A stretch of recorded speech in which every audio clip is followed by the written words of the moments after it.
Citroen has good form when it comes to breaking from conventionality, and their latest two-finger salute to traditional car design is mad and brilliant in equal measures. This is the C4 Cactus, and if nothing else, it forces you to look at it. To drive though, it's perfectly normal. I think that's the key to whether the C4 Cactus is going to be a success or not. It had to be strange in appearance, yes, but normal to drive, and it is. It's very comfortable. It's very compliant over bad ground, and I've driven it for about 1,000 kilometers now, so I really have gotten used to how it feels on the road, and it handles like a normal car despite looking a bit abnormal.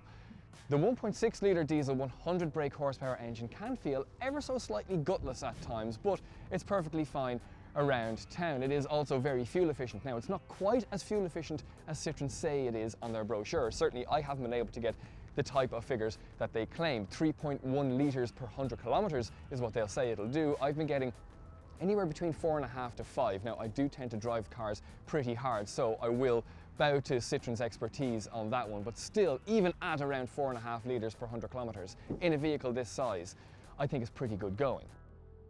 It's pretty unavoidable, so I'm going to jump straight into what these things are. This is air bump technology. This is what Citroen think the future of motoring is going to look like. Essentially, it's not just aesthetic, it's quite functional.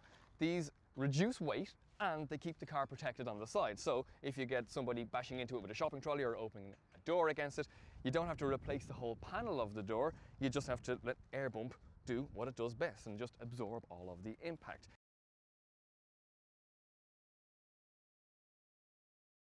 I think the interior of the C4 Cactus won't divide as much opinion as the outside will, for the very reason that it feels quite normal in here. Now, you don't get, let's start with the things you don't get. You don't get a rev counter, which is kind of strange in this day and age, but you do get a gear shift indicator, so you know when to change gear. And if you've been driving a car for any longer than 6 months, you'll know when to change gear yourself. I think you'd be quite surprised at how little you look at your rev counter. So you don't get one of those, but what you do get is quite a good level of spec. Now, this is quite a high spec C4 Cactus, so I have half leather and I have sat-nav.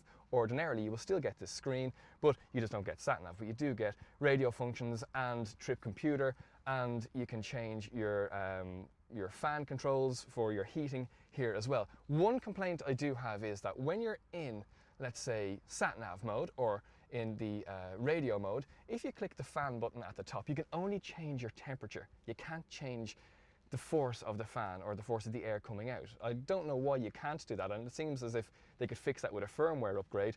I just don't really know why they didn't give us that option, so you have to go back out and go back into the fan. Small complaint. I drove this C4 Cactus for around 1,000 kilometers, up from Dublin to Donegal and back again, and it's a hugely comfortable car, partly because Citroen haven't given you a really sporty seat. Now, there are some bolsters here, so you are held in place, but this isn't a car that you throw around corners and need to be kept in position, so instead they've built a comfortable seat. Big, flat bottom, wide, broad shoulder, very comfortable on long journeys. The Citroen C4 Cactus has done quite a lot of things right. There are things that I would change, but the price is certainly one that I don't think can be argued as anything other than pretty decent value for money.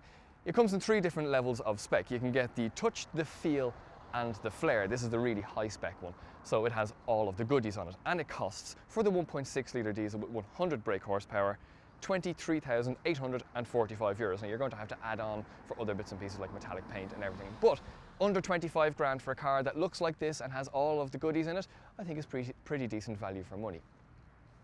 There is no denying that this car is a little odd, but its peculiarity is very refreshing. From the briefcase door handles to the washer jets incorporated into the wipers, the C4 Cactus is not just form over function, rather it is both, and in equal measures.